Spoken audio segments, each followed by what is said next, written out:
I wonder, so you know how like in baseball, they use wooden bats, right? And like every so often you get a baseball player that like hits the ball and the bat like shatters. So I'm assuming Jinx, cut it out. I'm assuming that every once in a while there would be clubs that Maybe. would break. There are freaking metal clubs that break. Are you kidding? Like, absolutely. Absolutely. One of them's going to be cracked. Literally, I don't remember. I think the driver was already kind of cracked, but Chris got this my brother Chris. He had this driver. He's like, oh, I think it's cracked. And he went to go use it. And there was literal fire shooting out the back. It had sparked as soon as he cracked it against the ball and completely split. Oh my God. So yeah, it definitely happens even now with like modern stuff. Yeah, can't imagine. I've never seen that before. It was horrifying. Philip, have you ever broken a club? Yeah, I mean, a couple times. On purpose was it in or rage? Accident? Yeah, I know. Did you have rage or was it like by accident? I don't think I've ever accidentally broke a club. I've broken two, like out says of a lot. rage. Yeah. That's all I needed to know. Yeah, I can't afford it. I can't afford to do that anymore. So. Yeah, it's fair. I was a little bit, a few years ago when I had a little less responsibility, I could say, oh yeah, I'll go to the golf shop and reshaft this club, but now I don't want to do that. So.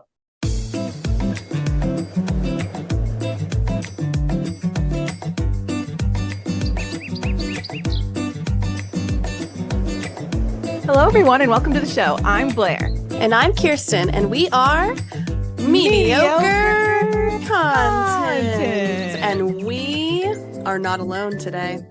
We are not. We have my brother, Philip. Woohoo! Say hello. Thanks for having me on the program. You're very welcome. Very professional. I like it. It's way more professional than this very podcast professional. is. This is, yeah. He's bringing a level of professionalism that we lack. Indeed.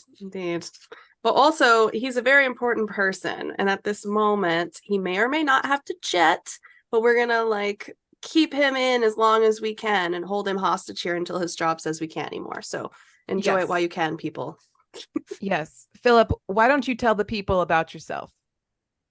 Well, I am related to Blair. I'm a brother. Correct. Good start. Yeah. And I live in Suffolk, Virginia, and I have a golfer. I think that's why I'm here today. And I also do electrical work full time. And that's very nice. The basics, I guess. I don't know how far this is going on the World Wide Web, so I guess I don't want to expose myself too bad. Yeah, no doxing. That's fair. Yeah. Don't want to be giving out my phone number and address, I guess. This is my social. You have a dog. You have a dog named Sunny, and she's so cute. Yeah. Yeah, she's around here somewhere, but yeah, she's a pit bull, so y'all gotta watch out. She's a God. She's a dangerous animal. I want to cuddle with her. For those who don't know, Sunny is like the least pit bull ever. Can't we say that about a lot of pit bulls, to be fair? That's true. That is correct. The majority. She is a sweetheart for sure. Love it. Well, we're super happy to have you on the show, Philip, and we hope that you're excited too, because if you don't know, we are not professional golfers, listener, and that's why we had to bring in an expert. This is a requirement. Philip knows more about golf than probably anyone else that I know. Perfect. And therefore, we had to bring him on for this episode. And the inspiration behind this episode is I've been getting served a lot of TikToks about Golf Girl Summer. And I'm like, well, I guess it's popular, so we should probably do a podcast on it. Is it like girl dinner? It's not like girl dinner. It's more like girls showing themselves in a golf cart, eating a sandwich and reading their book while their boyfriend or significant other golfs. You know, I wish I had Golf Girl Summer in that way, because usually it's just me also sweating in golf gear, watching my brother, my grandfather, and Tyler totally kick my butt for 18 holes in the heat. and I'm Yes. sunburnt and sad. Sunburnt and Sad, the title of your novel. Yeah, that's how it'll be. But before we get too far into it, I guess we should disclaim a little bit because, Yes. as we Yes. said, we are not the experts in the room. So, All right. So basically, as you guys know, if you've listened to the pod, you know that we don't really know a whole lot over here. We're not experts on anything. And if you come to this podcast for any kind of advice, whether it be relationship, medical, I don't know, whatever, life advice, yeah, we're not the place for that. So No. don't take anything of what we say like super seriously. And we encourage you to do your own research in the event that we say something that you're intrigued by. yes, because we will say it wrong. Yeah. Uh-huh. And if we say something wrong, or if you disagree with something Philip says, please feel free to DM us and we'll pass along the message.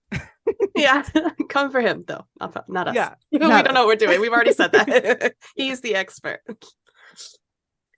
Okay, so before we get into the main chunk of the pod, Kirsten's gonna do some good news. Do you have one or two stories for us this It's time? just one because it was a larger one, but it's still Science Corner. So, Oh, beautiful. Okay, Kirsten Science Corner. Okay. Okay, here we go. The title I've chosen for this good news is called Dark Matter Bacteria Tackling Superbugs.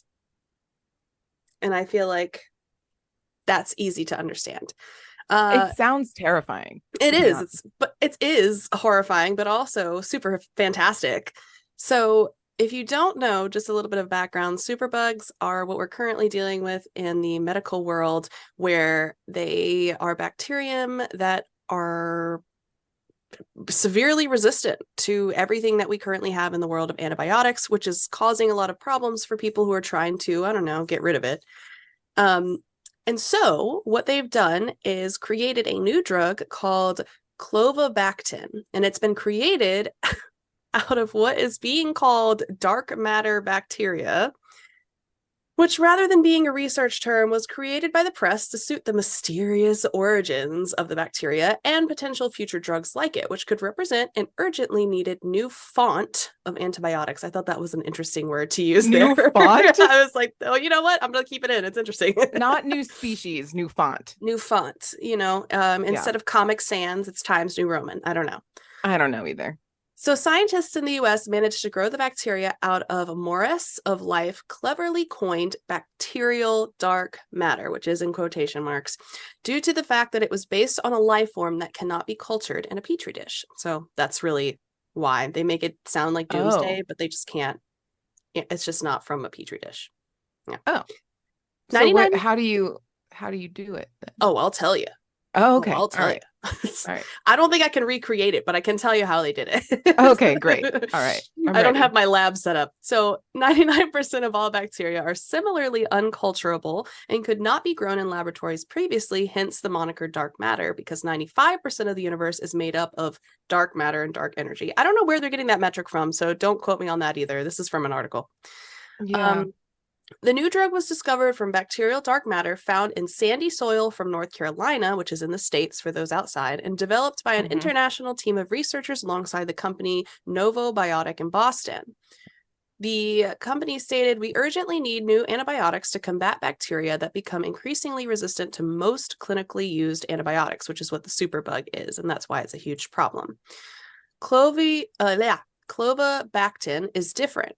Since it was isolated from bacteria that could not be grown before, pathogenic bacteria have not seen such an antibiotic before and had no time to develop resistance, which is the problem. Bacteria can adapt, and that's just a natural thing. That's what we all do organism-wise.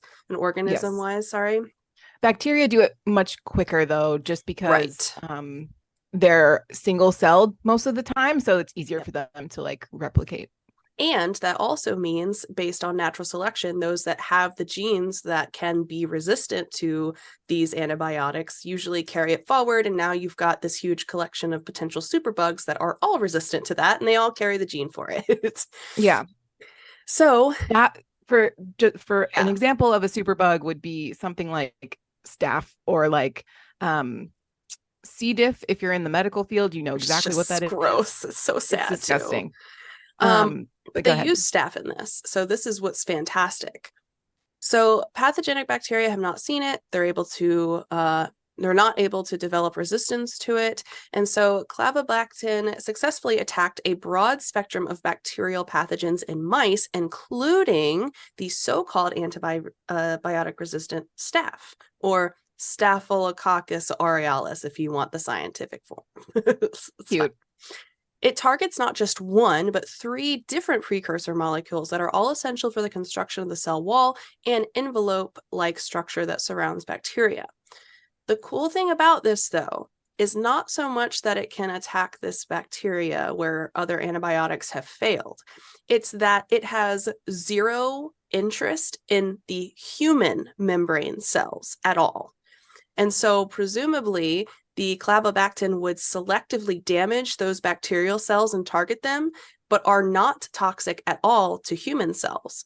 So this is kind of the best of both worlds, where the bacteria is the only target. It can't resist it because it's never seen it or heard from it before. And our body's like, I don't really care about it. It's not a huge deal for me. So it's fantastic and is already in trial. And we're seeing a lot of good results with it, which is going to be great for those more aggressive diseases that we have going on. Definitely. Very cool. Yeah. So science Cute. corner over, but it's still super cool. And I'm glad that we're making progress. Philip, how do you feel? Yeah, I mean, I guess that's kind of the hard thing about antibiotics, being that, when you take them, it kills a lot of good things as well as bad things. So if they can find something with more of I guess a direct line of attack, then that's great. It's true. And I agree with you. I think that's the double-edged sword here, is like we do have other antibiotics that can severely attack something, but it also severely attacks you, which and is your good not great. Bacteria. Yeah, exactly. Yeah. So, small things, small steps, I guess. Yeah. Pair your antibiotics with a probiotic, everybody. Absolutely. Because that's fun tip. If you don't, isn't that like one of the precursors of C. diff issues as well? I mean, right? Yeah, but it has to be like a super, from my understanding, it's like people who are on IV antibiotics and like are getting them like every day, twice a day, for severe bacterial infections. That's when you're at most risk for C. diff. So most providers will prescribe a probiotic. But like, if you're just taking an antibiotic for like 7 days that you got from your primary care doctor, like it's not that big of a deal. It's still a good idea to do. But you're not at like super risk for C. diff necessarily. Fair enough. And the probiotic, people, is just helping your good gut bacteria heal and, keep it up to snuff as you're depleting it with your antibiotic. Jinx's tail just wrapped around the straw of my drink. Cat drink. That's my favorite. I love it when I'm drinking coffee with like an open mug and I just get like fur. There's no cat around. It's just in the air.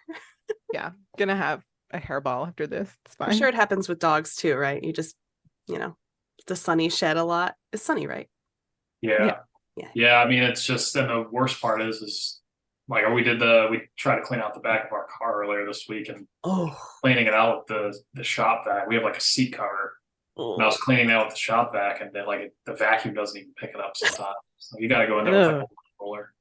Yeah, said no way. That's what I do for the couches. Is I do a lint roller first, and then I vacuum after that. Yeah, she's got really short hair, so honestly, like it's kind of even harder to get up because it's not like you have clumps of long hair. Fair. You guys don't have the fur scrapers? Yeah, we need to get one of those. Yeah, I haven't like been influenced enough from Amazon or whatever to get one. Let me be the one to tell you. First of all, we got the small one for the cat trees because Lynx. I have a rag doll. He's like this big poofy monster. If you don't know what they look like, he's like a Maine Coon but fluffier. Correct. And so he has literal patches of fur that are just left over. But we've got the handheld one that we use for the cat tree. And then I have the one that looks like a broom, and it gets everything out of the carpet. This carpet has probably not been professionally cleaned in like millennia, but I can tell you it is the cleanest carpet we've ever had because of the scraper. And it doesn't even kill the fibers. Like you'd think it would just tear up your carpet, but it doesn't. That's good. Grab one or 2 or 5. Will do. Definitely. Anyway, this is not what this is about. It's not about cats today. Derailed. No. It's about golf today. So the first thing we're going to do is talk a little bit about golf history.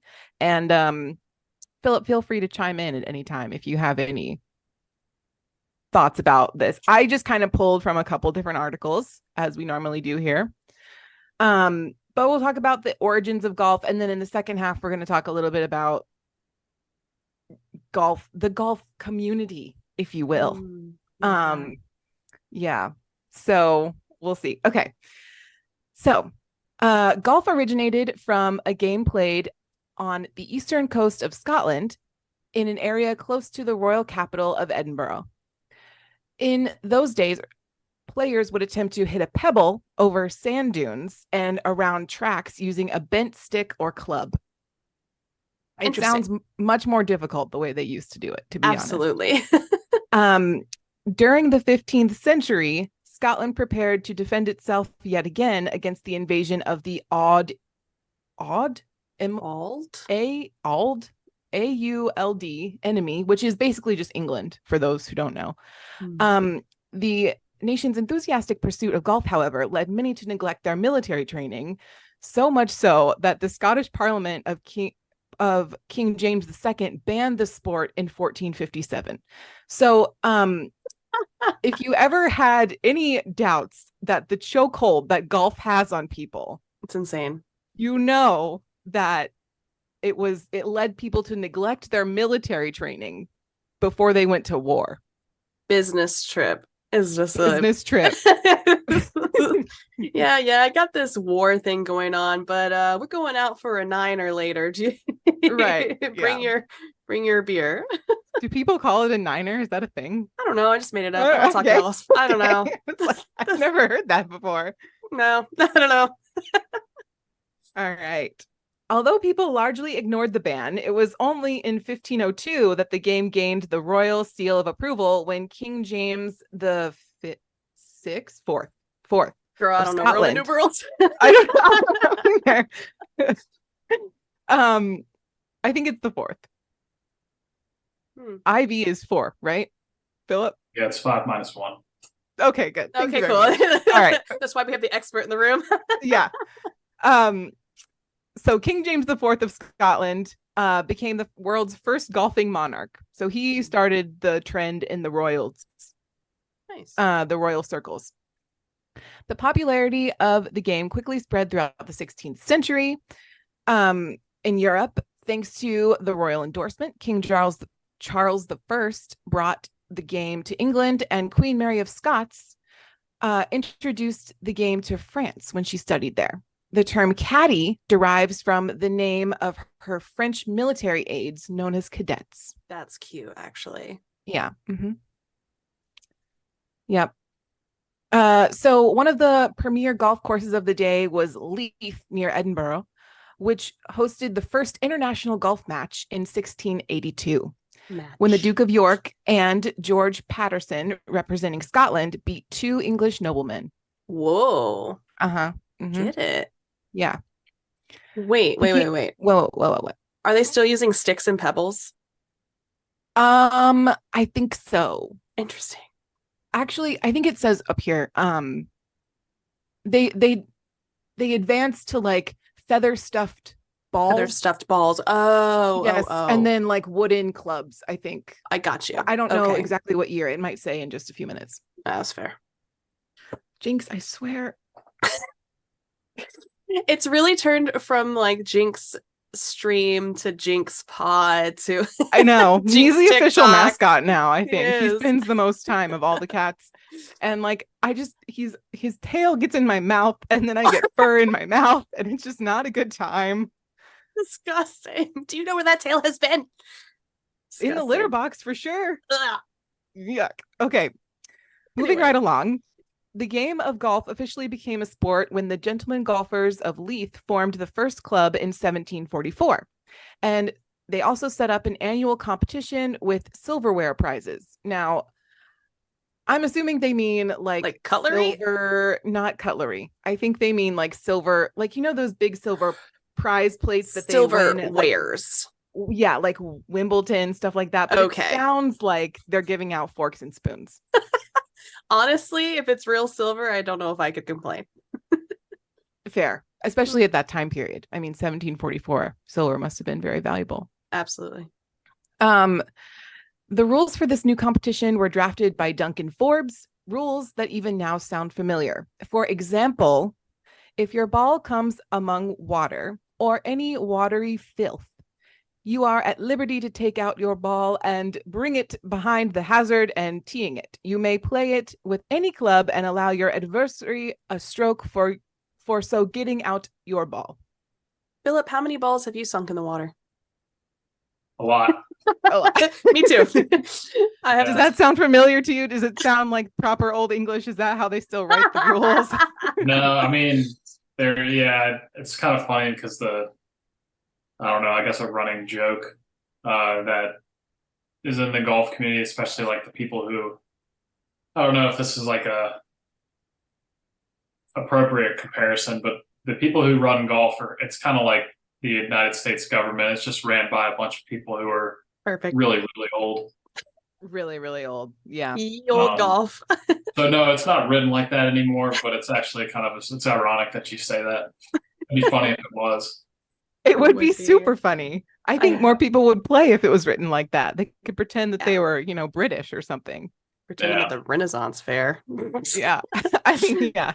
If they had, that would be really funny if at the Renaissance fair had like a golf tournament and then they did it like this. Absolutely. Also, there's this one, I will never forget this. It was literally last year at Virginia Beach. Chris and Papa and I were all out on the golf course, and we were coming up behind this guy, and unfortunately it was like torrential downpour, and you could tell that the course that we were on was not very well kept, so there's just like puddles and like impromptu lakes. And so the guy in front of us, we were just waiting our turn, and he lifts up the ball and he goes, "I dedicate this one to the pond," and he puts it down and it just goes right into it. He goes, "Yep," and he just keeps walking. He just goes for it. He's like, "That's it." Nice. I was like, that's how you do it. He had accurate expectations of his abilities, and he accomplished exactly that. That's good. That's half the battle, honestly. Set your expectations. That's great. So let's see, where were we? The first reference to golf, as it is now recognized, is the historic home town of St. Andrews, which was in 1552. It was not until 1754, however, that the St. Andrews Society of Golfers was formed to compete in its own annual competition using Leith's rules. So, yeah, and if you've ever been to St. Andrews, comment or like DM us because we want to talk to you, but also because it's really pretty there. Yeah. The architecture, so side tangent. Chris, my husband, not your brother, is really into golf. And so for his birthday, we went to one of those golf simulator things. Oh, cool. And so you actually like take swings, but the computer program tracks like how you do. And so we played St. Andrews virtually. So cute. Yeah. Aww. It was really cool. Yeah, it was super cool. So it's kind of like Topgolf, but like indoors. So it's different, but it's cool. We got a Topgolf coming. It's being built. It's supposed to be ready by spring. I'm so excited. That's amazing. I love Topgolf. It's the best. What do you think, Philip?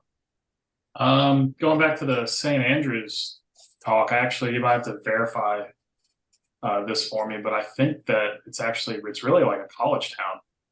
Oh, really? Oh, yeah. Interesting.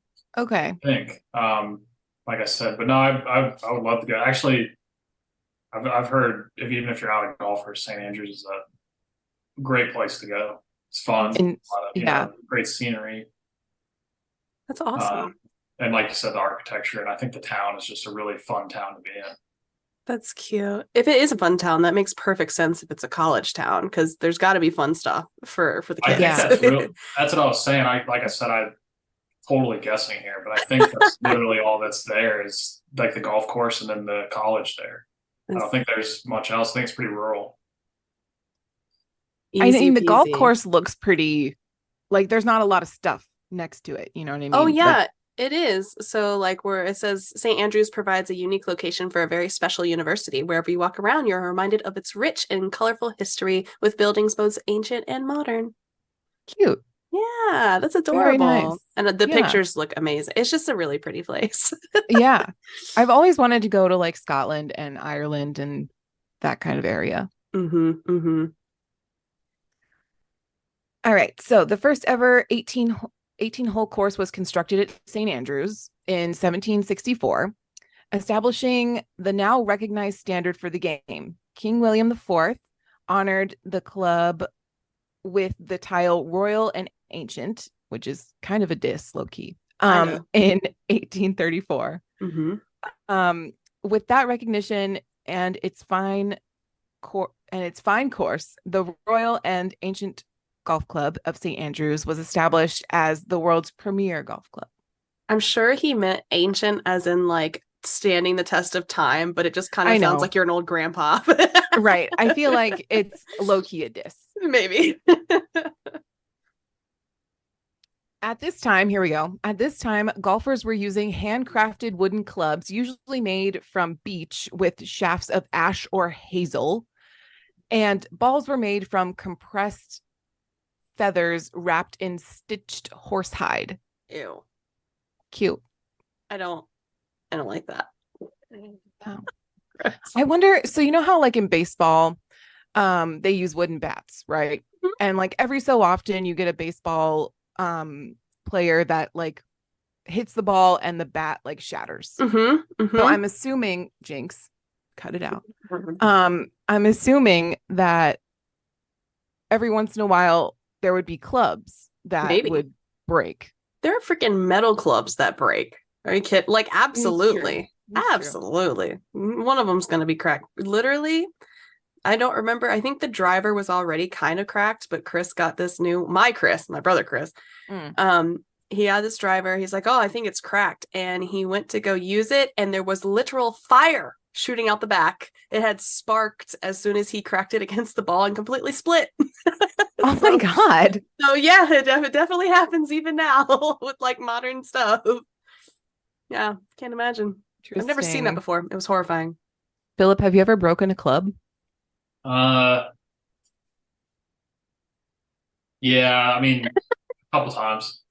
On purpose was it in or rage? Accident? Yeah, I know. Did you have rage or was it like by accident? I don't think I've ever accidentally broke a club, but I've broken two like out says of a lot. rage. Yeah. Mm-hmm. That's all I needed to know. Yeah, I can't afford it. I can't afford to do that anymore. So.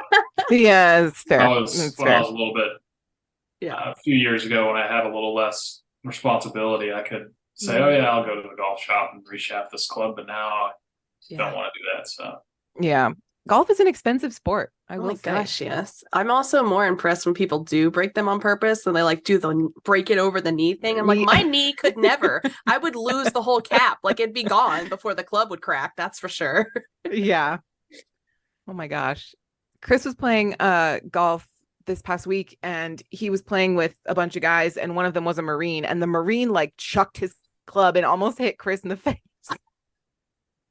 Or I was like, oh my God, can't be playing with Marines. Can't be doing that. Nope.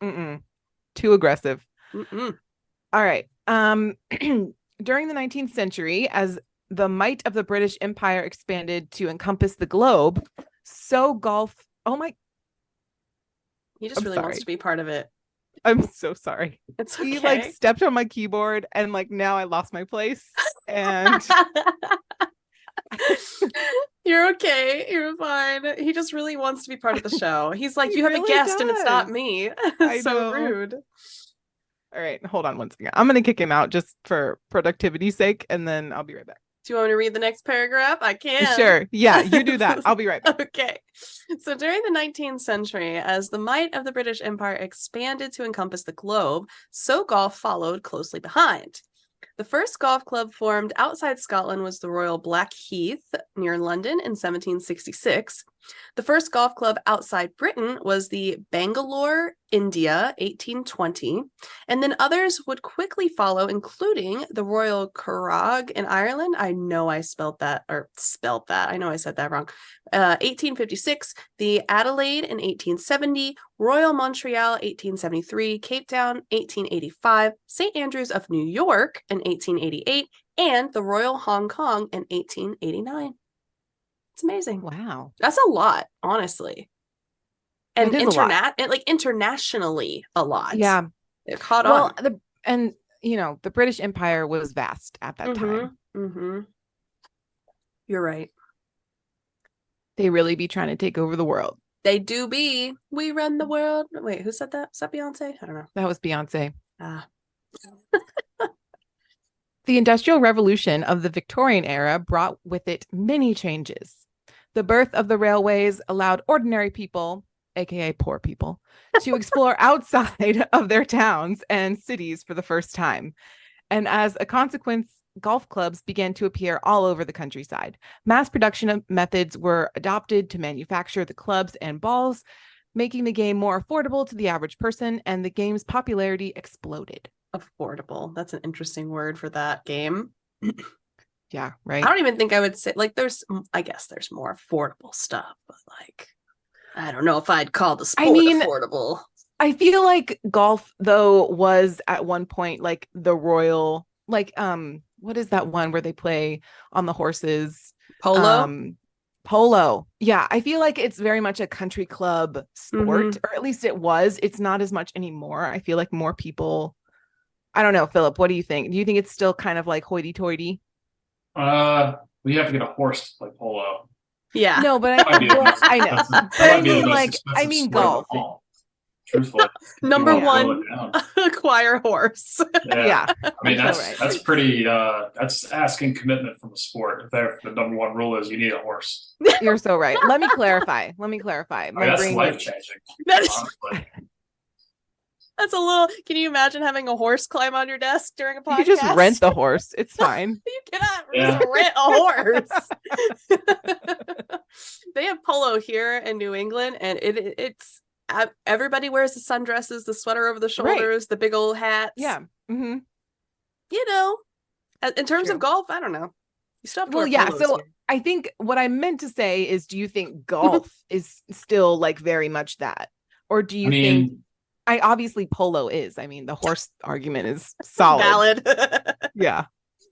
No, to me, I guess golf's kind of like the world. I mean, you have, kind of a middle class and an upper class, and maybe even a lower class. I don't know. I mean, there's, some games I play in that, you pay, $39, $49, and it's on a course that doesn't cost a whole lot of money to play on, and all kinds of people are there. But I mean, if you go play a game that, a place that's really expensive or really exclusive, then you're gonna have really expensive and really exclusive people there. Yeah, that's fair. And I can say regionally too, like when we were playing in Florida, completely different world than if you're trying to play here in New England, because you have to have a membership to a country club here, or you do not play unless you're outside the state. And it's just like a different culture. In Florida, you could pretty much find anywhere to go. Here, Florida man plays golf and gets bitten by alligator. Alligator tees off at hole 4 in Florida.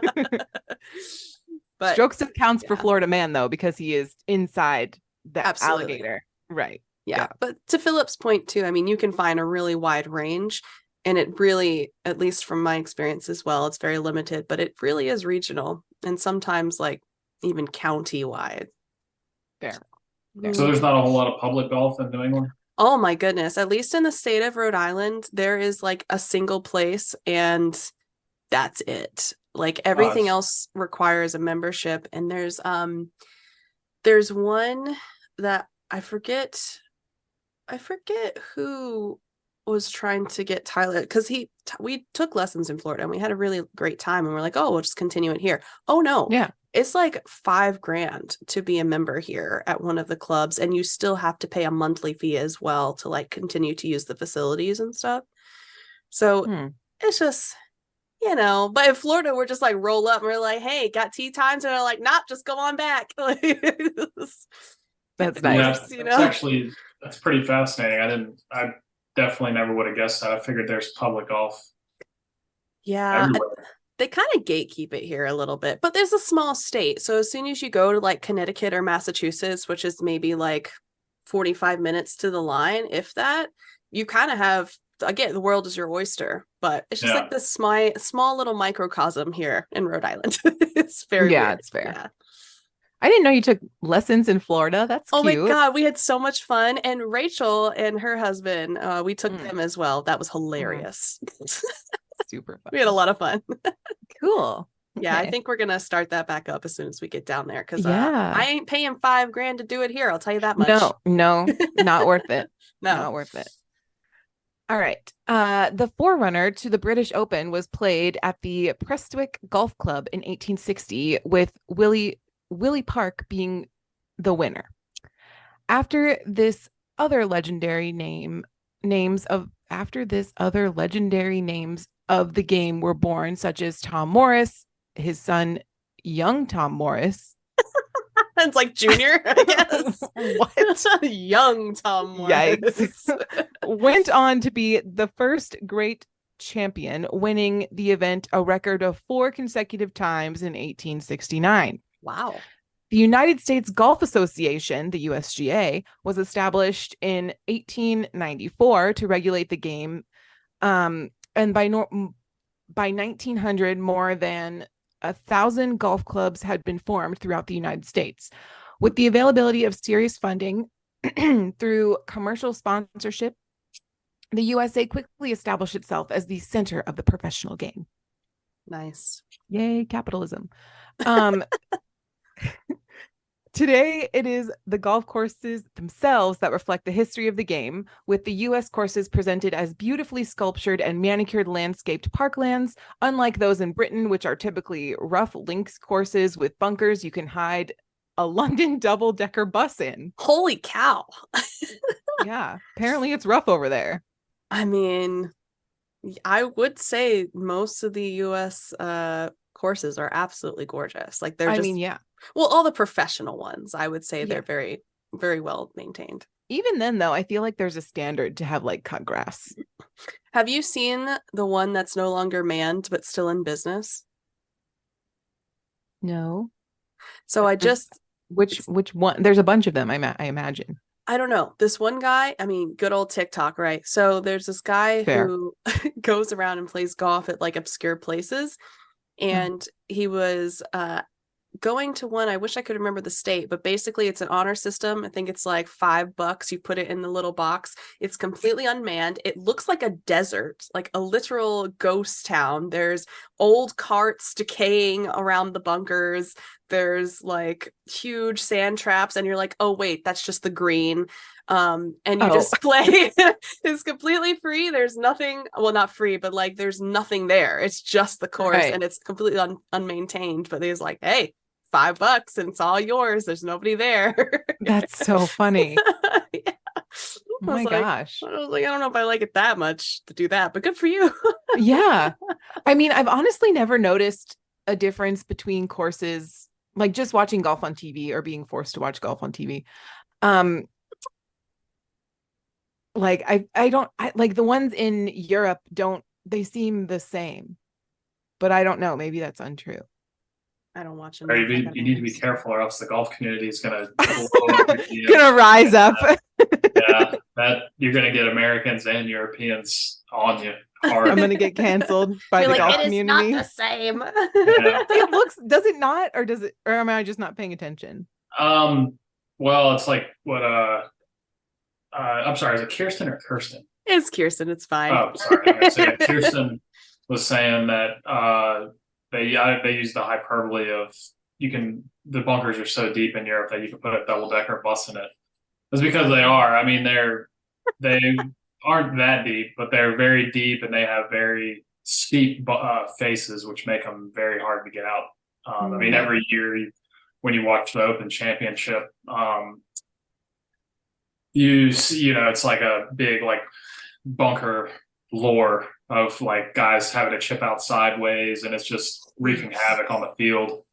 But that's also, I think, I'm not sure if that's consistent throughout like all the mainland golf though. Like I know that's more of a links style. So there's like a British, Irish, Scottish links style, which has those deep bunkers, and you're dealing with the elements because it's predominantly rainy and cloudy there. So yeah, I think I guess actually to answer your question is there's I guess maybe like an Americanized style, which you see, around here. And then there's the link style, which is as we were saying, like the hyperbole of the bunkers are so deep and steep. Okay. Okay. So, yeah. How do, because obviously most of these tournaments, I assume, are international. So people from both sides of the sea would go and play on each other's courses. Do they physically go well, do they do like American golfers to practice or like get a handle on those kinds of courses that are so drastically different? Do they go and practice over there? Do they have setups here? Do you know like how they acclimate to be able to take that on? Yeah, I mean, as far as like the elements go, yeah, I mean, the way they got the schedule set up now, like honestly, outside of the DP World Tour, which is formerly known as the European Tour, the guys over on the PGA Tour don't really play over there much outside of the new event, the Genesis Scottish Open, which is just before the Open Championships. So they might use that as their practice, depending on what they have at their, what kind of resources they have. They may go over even before that and, try and figure out how to play in the elements. I mean, they know how to play already, but I mean, get used to it. And then, getting used to the bunkers. I mean, you're not trying to hit it in bunkers over here anyway. So if you hit it in there, then you're not. I mean, you obviously need to practice on how to get out of those link style bunkers. But I mean, they definitely got to go over there and practice. But I guess I looked at the agenda. I guess once we get into the questions about the leagues and stuff, it'll make a little more sense. Exciting. Yeah. Cool. Definitely. We're almost there. Just a couple more things to cover. So China and golf. St. Andrews may be known as the home of golf, but in the early 2000s, Chinese historians claimed that their ancestors were playing the game long before the Scots. In 2006, a 2006 exhibit in the Hong Kong Heritage Museum laid out what its curators said is evidence that people in ancient China played a version of golf as long ago as 1368. Holy cow. Definitely. Yeah. The museum displayed an enlargement of part of the Ming Dynasty scroll. The Autumn Banquet is what the scroll is called, showing participants of an imperial court hitting a ball toward a hole in grass. Sure. Okay. The exhibit also featured a book published in 1282 and laid out rules for a game that resembled the game of golf. 1282. I know. That's crazy. It is crazy. Wow. Yeah. With these documents, we can say the Chuan is quite similar to golf, which is what the Chinese called this version of golf. Let's see. There's a green, there's a hole. When we saw the equipment, we were quite surprised at how similar it is, says the curator of this exhibit. Interesting. That's a really long time and also vastly separated from each other. So the argument has been made apparently that like every culture has like a stick and ball game because like that's what you have like readily available to you. Sure. And so, I mean, you can make the argument either way, really. Yeah, no, that makes sense. It's just so, and I love that about culture study and like stuff like that, just to see what they grasped on their own and see how similar they are and like how they developed the same exact concepts. Like that's crazy. Yeah, apparently it's human nature to like create games. You gotta have fun, you gotta have entertainment. I get it. Right. Okay, so America and golf. America's origins in golf, meanwhile, are closely linked with Scotland. In August of 1743, David Dias, a 21-year-old Leith native and slave trader, consequently, received one of the first documented shipments of golf equipment in the American colonies. He got 432 balls and 96 clubs sent from Port Leith to Charleston. Dees had grown up playing the game on the Leith Links, a 5-hole course, where the first rules of golf were established. When the Harleston Green was established by the South Carolina Golf Club in 1841 in a Charleston Park as the first American golf club, slaves were used as caddies. Not surprising at that point. Not surprising, especially for that location. Yeah. So, however, the first reference to golf in America came much earlier in 1659 through a Dutch ordinance in Fort Orange, New York, which later became Albany, by the way. Okay. The playing of the sport was banned in the streets because it caused great damage to the windows of the houses and also exposes people to the danger of being injured and is contrary to the freedom of the public streets. Hey, that just means you're probably not around people who play good golf. That's correct. Because I would just like to say that in Florida, to live on a golf course is like peak, apparently. And I was telling Tyler, I was like, I don't think I'd want to risk my windows that often because I know how terrible I play. I can only imagine. I feel like you would have to get special, like, I live on a golf course insurance. You definitely have to. And that's just like one more insurance to have in Florida, honestly. Yeah, fair. Especially with the hurricanes. Well, yeah, exactly. And the alligators and the wild iguanas from the skies. Oh, right. Yes, the falling iguanas. I don't think you get insurance for that. That's just health insurance, I guess. I feel like you need it, honestly. It's crazy out there. Florida, man. All right. And then Charles Blair Macdonald, who attended St. Andrews University and learned the game at the St. Andrews Golf Links, is considered the father of American golf. The father of American golf course architects, excuse me. Okay. In 1893, Macdonald built the Chicago Golf Club, which is the country's first 18-hole golf course. The United States Golf Association was established in 1894, which we already talked about. And today it is, all right, never mind. That's just double. I'm bad at editing these. Anyway, so basically Chicago was where the first 18-hole course was, and that's where we're going to leave it for the first half. That's perfect. I love it. Yeah. We're going to take an ad break and then we'll be right back. See you on the other side. This ad is an actual ad.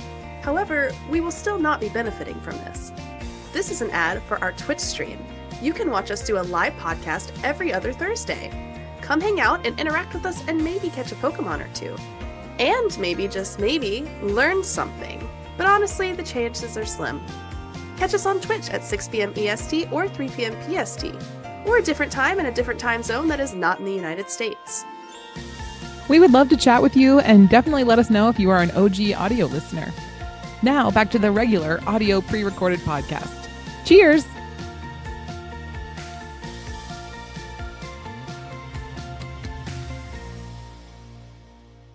Also, don't forget to rate us 5 stars. Okay, now back to the pod.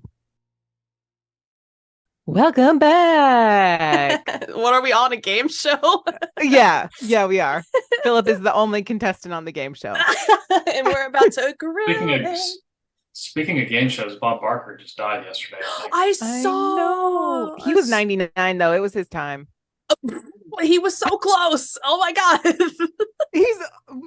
So I saw a TikTok and it was like Bob Barker dies at the age of 99. He was close and he was under and not over, which is perfect. Price is Right joke. That's just savage. Yeah, and on a golf note, he beat the hell out of Happy Gilmore. Really? Yeah. I didn't know that.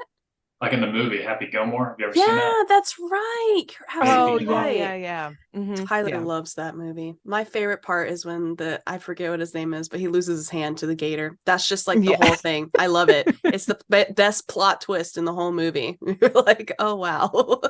Adam Sandler just recreated the Happy Gilmore. He filmed himself doing the swing again for like the 20th anniversary or whatever of the movie. That's perfect. He still got it. It's good. Still got it. When did that movie come out? 96 or 94? I have no idea, Philip. Let me see. We'll Google it. This is on site, guys. 1996. 1996. Mm-hmm. Yeah, I wouldn't have even ballparked a year. I'm very impressed. That's how much of a golf expert you are. Well, and Philip has a weird and you have a weird talent where you know a lot about movies and you're really good at guessing like when they are made. Really? Yeah, he just knows. He's like an IMDb like connoisseur. We're gonna have to test that one day. We will. New podcast. Speaking of, this is a great little segue. What is your favorite golf movie, or did we already discuss? I mean, is Happy Gilmore your favorite? It's kind of, I don't know. The inner movie critic in me is like, you can't have a favorite golf movie because they're all pretty bad. Yeah. But no, I mean, I kind of like them all. Truthfully, I can't really say I have a distinct favorite. Like if I like the one that Shia LaBeouf was in, The Greatest Game Ever Played. Mm-hmm. I thought that was a pretty good golf movie. And then 10 Cups, also another one with Kevin Costner. That's a good one. And they're both good because they kind of deal with like two guys who are very good golfers, but they're kind of struggling to get it done because their middle game's not that good. And that's a big part of golf is the middle game. I mean, it's everything pretty much. Fair. Yeah. I agree. Something that people probably don't realize either is like your mental game seems to play a large factor in your absolutely physical golf game. Yeah. Gotta get your head in the game. Oh wait, that's basketball. No, that's High School Musical. But they were playing basketball. Yeah, but like it's not real basketball. It's just a bunch of people who like you would insult Troy that way. Oh my God. I'm just kidding. I hated that movie. There's like a High School Musical series on Disney Plus. And it's weird. I don't like it. It's too cringy. Great. Disney just can't let stuff die. Just let it go. I know. Yeah. I know. Okay. So Philip, this is a very broad question, so feel free to interpret it the way that you feel necessary. But how do you play golf without going on like a 15-minute ramble? I mean, you can if you want to, but like hey, this is his pod, so yeah, it's fair. All right, go ahead. You just gotta hit balls all the time. I like it. Simple, elegant. Yeah. I mean, elegant. I got people come up to me, or not really. I don't want to say that people come up to me like I'm a super good golfer. I don't hardly play anymore, but like the times people have asked like, hey, I'll go out on a course with them and they'll be like, hey, give my son or give me some tips, and I was just like, I'll be nice or whatever and just be like, hey, help them out here or there. But it's really just, it kind of frustrates me because it's really just not the place to deal. When you're on the golf course, it's not really the place to practice. Like me personally, I mean, and I'll tell them that too, like at the end of the round, like, hey, if you want to ever get up and go to the driving range, that's the place where we really put in some work. But yeah, you just got to hit balls all the time. And Blair can contest to that. I used to hit balls all the time. Yeah. Our parents live on 5 acres of land, and Philip would just be out there chucking away. Honestly, we did not live on 5 acres of land, and Chris and Papa would hit them out the backyard and consistently hit trees and have them bounce back. And it's just rapid fire reaction is really what you're going for, and just hoping you don't break a window. Love that for them. Okay. So I'm trying to formulate a question here. Hold on. You've got this. I believe in you. Um, so basically what you're saying is like playing a round of golf is not the best way to learn like how to play golf. I don't think so, but that's just Okay. my opinion. I mean, I just gotta. I mean, really, if you want my true opinion on it, I think you need to. And it's a boring, very boring approach to it. It'd be kind of hard for someone to just pick this up because everybody wants to go out there and hit driver and Right. Yeah. all that Yeah. stuff. But you really, in my opinion, you really just gotta kind of start from the short clubs and work your way up because the Yeah. long clubs are just so hard to hit. Like, Yep. I mean, that's debatable nowadays with the driver because they make the head's so big and the sweet spot's so big. But I mean, if you can just kind of get it down from the short clubs and work your way up, then Yep. that'd be a good thing to do. But I mean, yeah, it's really, really hard. I mean, I guess people get into it and they learn and they get into the game. I wouldn't discourage anybody. If you want to play golf and just not even touch a range and go hit the course every single time, then by all means, that's fine if that's what you enjoy. But I mean, if you want to have if your goal is to be good and Mhm. like get down to a single digit handicap and a low single digit handicap, then you need to definitely spend time on the range Okay. more often than getting on the golf course. I agree. And that's how Yeah. lessons start. I'm not an expert either, but anytime that we've done lessons, you always start with like a 7-iron just to get a good feel for it. And you're teeing off for the most part at the range. But the real skill that I have noticed and something that I'm absolutely awful at is hitting from the ground, which you don't think about until you're off the range, which is, it's kind of different when you're in the rough. A range is really smooth for the most part, and you've got the option to tee off or not. But if you are getting into it, I would suggest hitting it off the ground at some point because that's the majority of the golf game once you get on the course. Yeah. Yeah. But Yeah. nowadays too, I didn't even think of this, but I'm sure nowadays you could probably get a lot of help from YouTube. I mean, Yeah. I'm not going to say that me and Blair or all of us were born after the YouTube phase. But I mean, I feel like when I was a kid, I never really thought to hey, I'm going to go on YouTube and look up how to do something. Yeah. YouTube was very different when we were growing up. I feel like it it's content only almost. Absolutely. Yeah, for sure. Yeah. For those wondering what generation of YouTube we're talking about, it's Shoes, Numa video guy. Shoes, Charlie the Unicorn, and Llamas with Hats. So if that, all solid videos. Some may call it the golden age of YouTube. Some would say. Some would say. And they would be correct. All right. So this is a kind of silly question, but do you think golf is fun, and what about golf makes it fun for you? Yeah, I think golf's fun. There's been times where golf wasn't fun. But I think now that I'm kind of I guess I don't know, you just can't take it too seriously. I mean, that's like the core thing is just enjoy it. But I don't really know. I guess I don't really know what makes it fun, to be honest with you. I guess I was fortunate enough that our dad and grandpa were into it. And I guess as a child, I saw it and it was cool and it was always on TV. And right. I remember that fondly. Yeah, I don't know. And I guess I enjoy that's something you do yourself. Like everything that you like get out of golf, you put in. And that's enjoyable to me. Yeah. Nice. Very cool. Yeah. I think from what Chris comes home and says is like he makes like one good shot around and he's like, this is what keeps me holding on until the next time, because the rest of it was terrible. It was like the one good shot. That's the age old kind of saying is that you only hit a few good shots and that's what gets you out there the next time. But right, it's actually a really good question. I don't really know. I don't really know. Yeah, I guess that's all I got for what makes it fun for me. I guess it's fun to get out with your friends too, and you do have a lot of friends who play relax. golf. Yeah. Nice.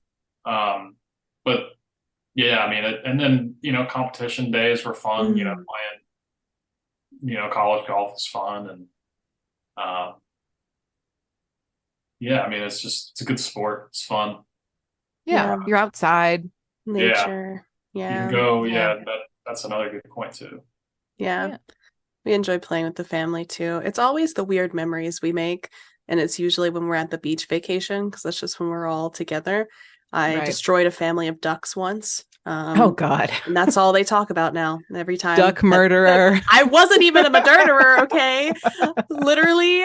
I think it was either Tyler or Chris who was just like, "Don't hit that duck family. Be careful of the ducks." And I was like, "I'm not gonna hit them." Beams it immediately, right away, and they are just like whack whack whack, just like having a conniption. And oh my God! Now I'm just the murderer of that duck family, and I'll never live it down. And that's what makes golf fun. And that, yes. Yeah. We are mediocre content. We approve this message. No ducks were harmed in the making of this podcast. Not in this podcast, but definitely that golf game. Okay. So we kind of already talked about like good tips for beginners. Who's your favorite golf player? Probably our guy Tiger Woods. Ooh, controversial. Yeah, I mean, well, I guess I don't know. He's I grew up watching him. Honestly, I remember. I don't know if you remember, Blair, but I remember the 2005 Masters when we were watching, and he hit that chip, and it kind of right there on 16 at Augusta. And it was like the perfect ad for Nike because the ball was like right on the edge and the Nike swoosh and then it like dropped right in. Oh, that's perfect. Yeah. Yeah. I mean, I guess playing actively right now, probably Brooks Koepka. Okay. Who's the orange man? The orange man's Ricky Fowler. He's my favorite. Great. Yeah. That's a throwback. Yeah. Kirsten knows who the orange man is because I did another I know his name is not Orange Man. He was just dressed head to toe in orange in the photo. Well, because I did a PowerPoint on like why golf is for girls or can be for girls. Meanwhile, we brought Philip on. I know. I don't know any women who play golf like actively. That's fair. It is a predominantly male sport, I feel. Yeah. But anyway, so and then I was showing like what you would wear to like a golf course, and I put Ricky Fowler on there because like he wears fun outfits, and that's why I like him. Ooh, it was very orange. Yeah. Okay, so what is the golf community saying about the PGA right now? Give us the tea on LIV versus PGA. Like I do a little summary on like the drama and then what is the outcome of that? What's the vibe? Yeah, what's the vibe? Well, there's just a lot to it. So I hope we got time, but we got plenty of time. Don't worry. So LIV was, I don't know. I couldn't tell you who like came up with the idea of LIV. I guess it might have been like Greg Norman or whoever, but Greg Norman is who? He's probably one of the he was world number one back in the 90s for a while. He was very, very good Australian golfer. Okay. Major Got it. Okay. So I don't know if he created it. I don't really know who to give credit to who created LIV Golf. But anyways, they're backed. They're a league that is different from the PGA Tour, being that they play a 54-hole tournament and that's a shotgun start, which means everybody starts on a different hole. Right. And they are funded by the Saudi Arabian Public Investment Fund. And they came about, and so then they started kind of going around and asking guys on the tour, bigger names like, hey, you want to come play in this league? And We're going to have play for a lot of money. It's going to be very, very lucrative. So they came over and they're asking a lot of the top players, hey, do you want to play in this league?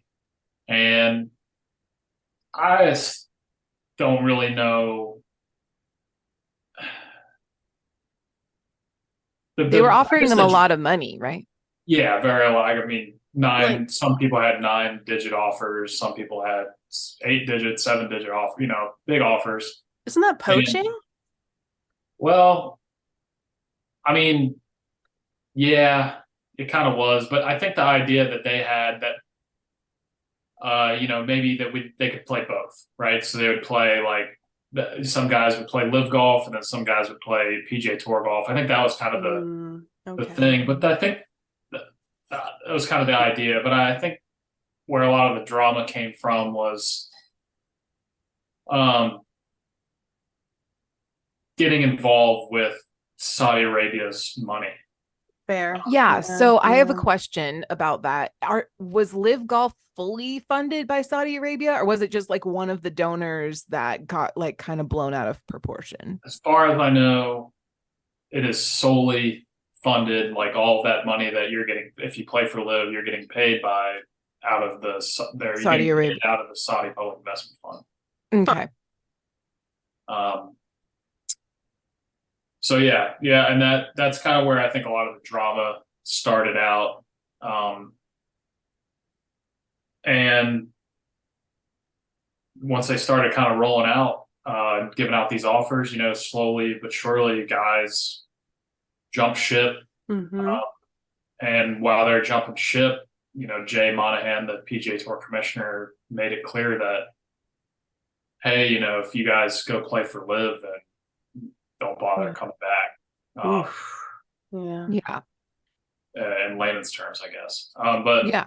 So a lot of guys left, a lot of top players, a lot of players I like watching, like Brooks Koepka left. Mm-hmm. Bryson DeChambeau, Cam Smith, Mark Leishman, a lot of top players. Justin Thomas too, right? No, Justin Thomas stayed on PGA Tour. Oh, okay. JK. And yeah, so a lot of guys did leave. They took a lot of money.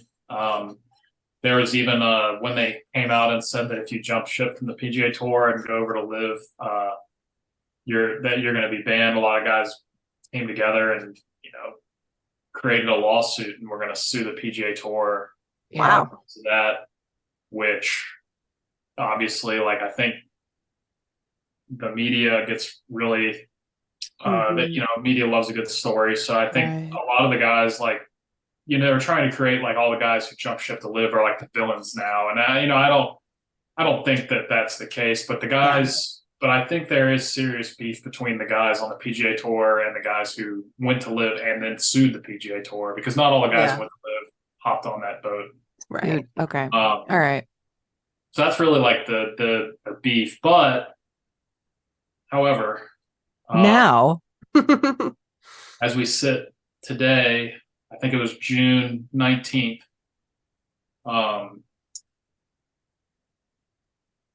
The PGA Tour and Live struck a deal, and I guess they're going to merge. Whoa, what? Yeah. After all that controversy? And that was just kind of dipping your toe in it. I'm kind of trying to give you the beef light version. The lightest, the leanest of beef.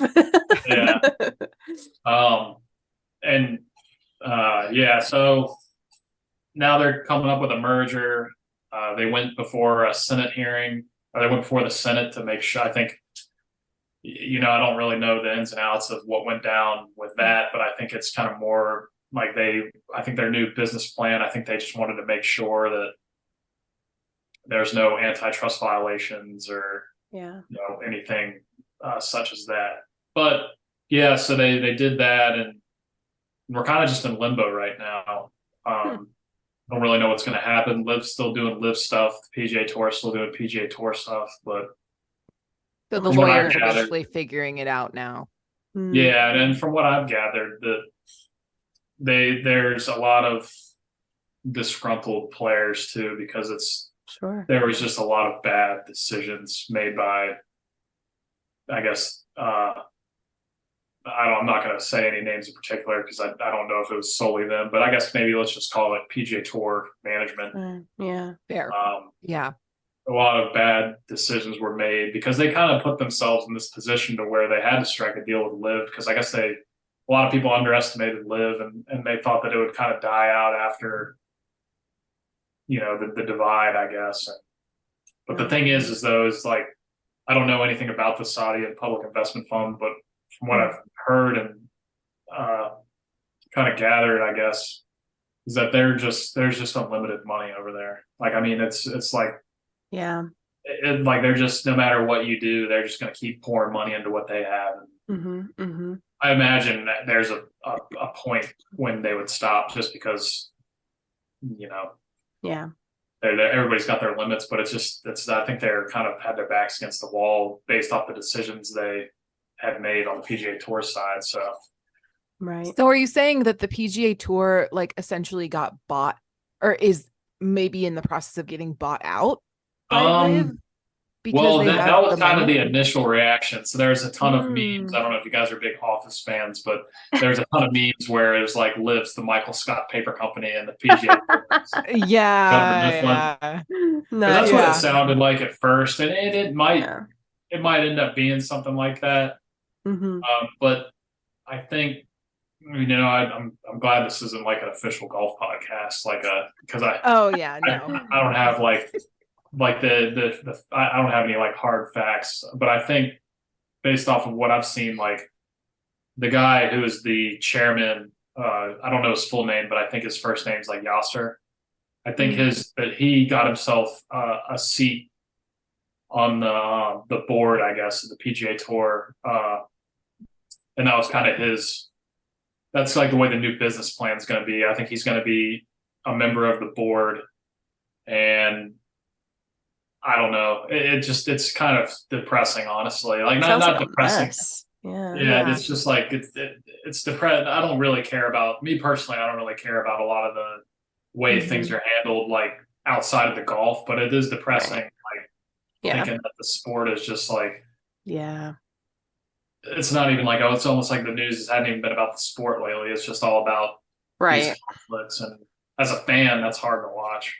Yeah, because you're just there for the sport, and you're there for the players and watching, their games and seeing how they're performing. I imagine it's just like, well, the politics of it just aren't as like riveting. It's kind of destroying the image, maybe. Yeah, I mean, it's just, there's a lot moving, but I mean, yeah, I don't know. It's it's kind of like, it's just a lot of stuff going on, a lot of money, a lot of power. Yeah. I mean, when you get to that level of sport, I mean, with anything like baseball, basketball, football, like all that stuff, it becomes more about the politics and less about like the game, Yeah. 100%. And golf being, as of the last, like, I guess maybe exclude the last 15 years, but before that, golf wasn't really all that popular. Well, at least it's comparatively, it's nowhere near as popular as it is now. So you don't really have to worry about that. I mean, you just turn on the TV and, you can settle right in to watch the Saturday, Sunday golf when, work week's out. But now it's blown up, man. Like, I mean, it's just, you can even tell on like social media, like, the golf's definitely has grown up exponentially. Definitely. Yeah. Do you watch any golf influencers? I'm a big fan of like the no laying up stuff on Spotify. Oh, nice. And they have videos and stuff on YouTube. I haven't really watched much of their stuff, but I don't know if they are considered influencers. Those, I think they're kind of more like, I think they're kind of more like journalists. Oh, okay. Nice. But they report on the game. I guess since they have some of their YouTube content, I guess that's kind of influencing, but I don't know. I kind of see them more as, journalists, and they're delivering a good. Are they with like an official network, or do they do their own thing? Well, they do their own thing. Yeah. They're not associated with any major network or anything. And that's kind of what I like about it, because I mean they and they're pretty down to earth, so they don't really have any reason to wash or like mix up any of the stuff that they deliver to you journalism wise. Right. And yeah, I've been listening to them for a long time now. I've been probably, I don't know, I was probably maybe 3 years. Nice. But it's just good golf content. Good. Nice. Very cool. Excellent. So let's see, I don't know if you can answer this question, but like, you know how you were saying that, like back in the day, you would just turn on golf for like Saturday, Sunday, whatever, and then be done. But like, I feel like now there's like a million different places to watch golf. And it's hard to figure out like where the tournaments are going to be broadcast and like stuff like that. Do you have any insight into why it is so hard to watch golf and like figure out where you can watch the stuff? Yeah, it's just, it's really just kind of like what we were talking about earlier about the rules of the USGA and how you got to talk. It's just a bunch of they're politics. really and I've developed a lot of the takes I have on it from the like no laying up stuff I listen to, because I didn't really have much of an opinion on that. I just kind of figured that's the way the world is these days with everything. But like after listening to those guys and kind of them talking about like the actual like product of golf on TV, it's bad. Like it's really bad. Like I don't know. I personally don't like watching golf tournaments if they're going to be on NBC, because it's a lot of commercials. Interesting. Like more than regular. Yeah, and then it's just not they have some good commentators and on-course analysts, but I just not really a huge fan of I'm more of a Jim Nantz and whoever else is with him guy. I like the CBS stuff a lot better. CBS. Okay. Cool. But yeah, it's just, there's other sports that I've learned through the golf stuff that I listen to. Like there's other sports that do a really good job of like, one, minimizing like commercials, and two, like making it easy for the viewer to reliably go to like an app or a channel or whatever and be, hey, golf's going to be here, or whatever sport's going to be here. Right. Yeah. On this day from this time to this time. Yeah. And so they've it's just hard when you have to figure out what tournaments are going to be on NBC, and then I got to deal with Peacock, and then right, I got to try and find out on what hey, there's a rain delay, so where can I watch it now? Or hey, and CBS, like they're pretty consistent. They don't really throw too many loops into it. I think it kind of gets nasty when you have to deal with NBC and Peacock, because they have, NBC has so much sports on it. CBS isn't really, they don't really have the rights to show as many sports, I think. But interesting. The product right now really isn't all that good. And everybody uses the term grow the game. I'm going to grow the game. I'm doing this because I'm growing the game. Well, they can really grow the game by making it easy to watch golf on TV. That's right. Yeah, easier to get into. And they had the Golf Channel for a while. When everyone had cable, they should just make their own streaming service. Exactly. Well, that's the thing. Like somebody brought up like a really good point. I was listening to some golf content, and it's funny because you'd think that if you tuned into the Golf Channel, you could watch golf. That would be the idea, right. And there's been instances where, like major network television, whether it's on CBS or NBC, like they'll run into a conflicting schedule, like program. Oh my god! Like so say golf's on from 3 to 6, and maybe there's like a breaking news thing, or maybe there's a playoff and it's leaking over into another show, like on airtime. Yeah. Well, they'll be like, if it's on NBC, they'll be like, okay, well, you can go to Peacock and watch it. What? Yeah. Oh, We're that's cutting so over, dumb. we're cutting over to Peacock to watch it. And where it's like, why can't we just watch it on the Golf Channel? Because Right. NBC Right. owns Golf Channel, and CBS, they'll be like, um, they sometimes they'll cut the Golf Channel, or you got to be like, they'll be like, hey, I'm going to go on the CBS Sports app. That's so dumb. Yeah. It Yeah. is dumb. It's just not. It's just hard to watch. And then you want to get into the LPGA, like they get Shafted, I'm Mhm. sure. I mean, Yeah. it's like you want to try, and that's another thing. Going back to that, we're always trying to grow the game. Well, it's like, Yeah. okay, well, the women had a tournament this weekend, and you're showing that on, like, you're showing playing lessons on Golf Channel, and then you Right. got to go to Peacock, and it may or may not be on there to watch. Yeah. Like it's Right. cool. Like it's yeah, it's just They're doing so good at it. So Grow the game, good. JK. yeah. I mean, it's Well, just and I mean, that's a whole other argument with like women's Yeah. sports too. I mean, women get shafted constantly. So And in terms of like and the worst promotion. part about it is like they've even like commented on that. Like major Yeah. network television will be like these.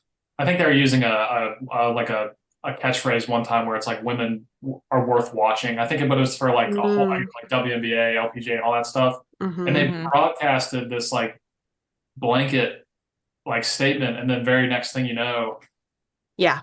I think women were supposed to be on TV, and they cut it for something. Like Yep. I mean, Yeah. I can't remember. I don't know if it was like a LPGA or WNBA. Like I said, no hard facts here, but I do remember something like Yeah. that. Yeah. Sure. Yeah. I wouldn't be surprised, honestly. So it sounds like it's difficult to watch because they claim that they want to grow the game and claim that they want to do all these things. But in terms of actually like making moves to make those things possible, it's absolute 0% work and effort to move it. The big defense is like contracts. We got to adhere to Sure. contracts. We have so many ads. Like we have so many people flooding money into this thing. So we got to make sure we get them their ad time. Well, yeah. I don't know, flood your ads on Thursday and Friday when most of the people Right. are watching the golf tournament, and Right. let's watch like commercial free golf on the weekend. Right. Yeah. And also like, I understand getting the ads in, but if you're not pushing content other than ads, who's going to support the channel? Like it's just an advertisement at that point. Yeah. And they just do, like I know NBC especially, they've messed it up a lot for me a few times, because I'll be watching some golf, golf late in the round on a Sunday. So it's coming down to the wire. And they have this thing called playing through. So like they'll show like a few minutes of golf like live being commentated and everything. And then they'll switch to playing through segment where it's a small television, like a small window on your television, and then the rest Oh, is like yeah. playing in Oh, the I background. hate that. Yeah. And yeah. they'll do that, and so there's no audio Ugh. on the golf, and there's like been some really good shots, and they'll come back and be like, oh, on playing through, we just had, for example, like John Rahm stick it to 2 feet, Oh my God, God. to have this putt to come into the lead, and it's just like, well, thanks, like I'm glad I got to see it on a small box on my TV screen, like glad I could be part of that Yeah. experience. Thanks. yeah. Mhm. Yeah, that's a great point too. Is it's all about an experience, and like the Yes. experience watching golf, for especially casual fans, I imagine probably won't be too upset about it, but like the diehard fans out there, like it sucks. Yeah, it does Yeah. suck. But even if you're just trying to get into it, it's going to be really difficult to get more people into a sport that can't even access it or feel excited about the content that's being pushed. So Definitely. even if you're quote growing the game, you're also not like growing the mindset for the entertainment of it either, because you're not allowing the access to filter in easily. Yeah, because I love watching golf on TV. I always have, and like another good example where I'll spread the dish ragging here, I guess. But CBS messed up, in my opinion. I thought it was horrible how the tournament just before the British Open, the Genesis Scottish Open, which is a elevated event. It's a pretty big tournament, and Rory McIlroy and this young and upcoming Scottish star, they're playing in Scotland. This guy Bob McIntyre, He's an up and coming star. It was those guys dueling it down the stretch. Wow. And I was like, once I found that out, because I woke up in the morning, I wake up pretty early on the weekends, like 6:30, and I was like, man, this is going to be a really good finish. So I go downstairs, go to turn on CBS, and it's like, I don't know what it was. It was like either local programming or whatever. I was like, are you serious? What? Like, this is going to be like a monumental thing, especially if this young Scottish star beats Rory in Scotland. Rory. No, and like, so I looked up on my phone. I was like, where can I watch the Scottish Open this weekend? And they're like, oh, you have to download the CBS Sports app. Oh my God. Watch it on there. Luckily, if you know YouTube TV though, it's true now. So like, true.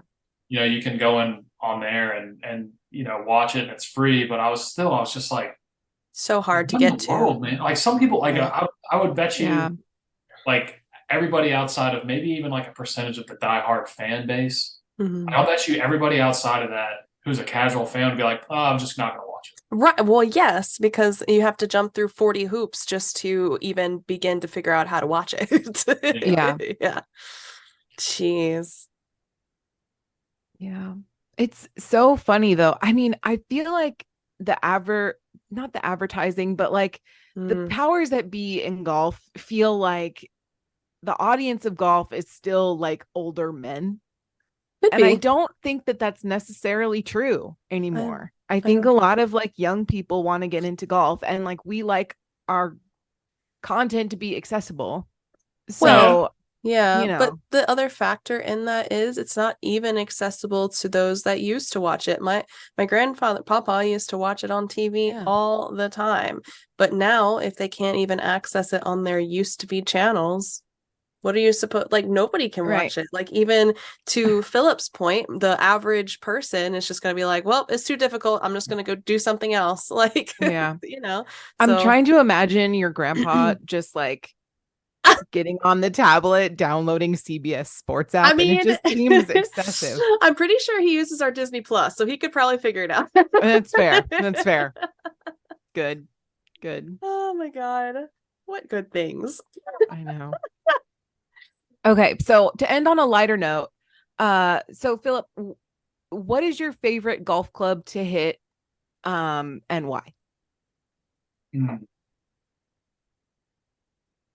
Well, that's a lot of thought.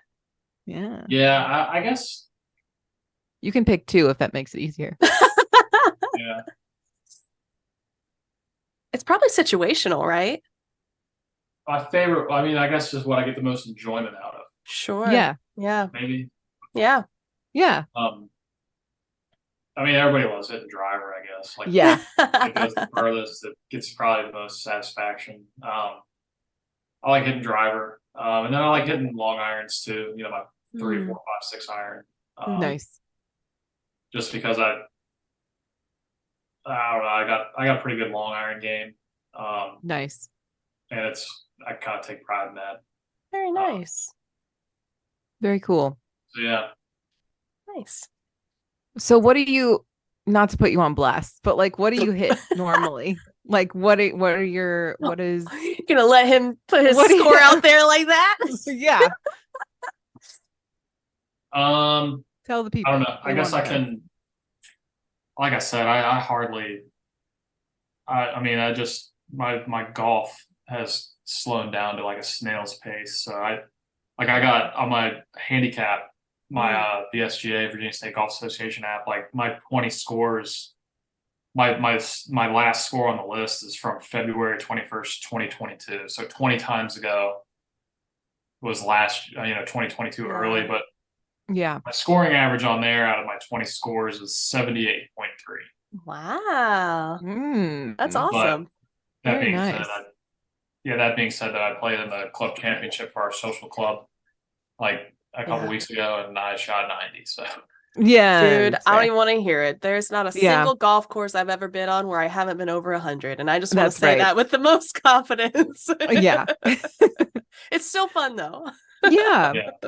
Well, and it is about like how much you play, and like sometimes in life you just can't get out to the course as much as you want to, and that's okay. Golf. I mean, there'll be another day. Yeah, that's right. And that's what they say. Exactly. Maybe better tomorrow. Yeah. That's right. Well, this has been All right. fantastic. Yeah. Thank you so much for educating us on golf. We appreciate it. Like I said, take a lot of those statistics and facts I threw out there lightly because it's mediocre content. I mean, yeah, the show is called Mediocre Content for a reason. And that's why we do the disclaimer at the front, because we don't want anyone to think that we know. Have you guys ever have anybody jumping in your like instant messages saying like you guys are 100% wrong? Ever? Never. I literally wish. Not one time. I wish that they would. I wish anyone would DM us, honestly, negative or positive. That'd be great. Well, and truthfully, we would love to continue to put that shtick out there, guys. So don't be freaking shy. You've got, that's right. You know, these three minds trying to put stuff together, and it might be incorrect. So you can come and tell us we're wrong live in person on every other Thursday on Twitch if you want. Yeah. Or you can email us at mediocrecontentpodcast@gmail.com. Yep. You can follow us on Instagram at Mediocre Content Podcast, or on Twitter at Mediocre Content Podcast. But we're kind of getting rid of that. Oh, wait, not Twitter. That's not what I meant to say. I meant to say TikTok. I meant to say TikTok, not Twitter. We don't like it over there. We're not doing that. Formerly known as Twitter. And is that it? Is that all we have? Yeah, I guess. Thanks, Philip, so much for being here again. We hope that you had as much fun as we did. Yeah, maybe we'll bring you on for the convenience store debate one. The Sheetz versus Wawa coming 2024. Just pick stuff that is in the same ballpark. I mean, don't be throwing Buc-ee's in with the shit tier like Wawa's and Royal Farms. You're so right. Gotta be selective about these debates. Yeah. But I mean, if there was another, I guess that's the whole thing. Like, if there's a rival to Buc-ee's, then that would be a debate. I don't think there's a rival out there. You know, the whole West Coast has no idea what we're talking about right now because they don't have convenience stores like we do on the East Coast, and I feel bad for them. You should. It's inconvenient. It's inconvenient. Exactly. And on that note, guys, we'll see you next week. We shall. Cheers. Cheers.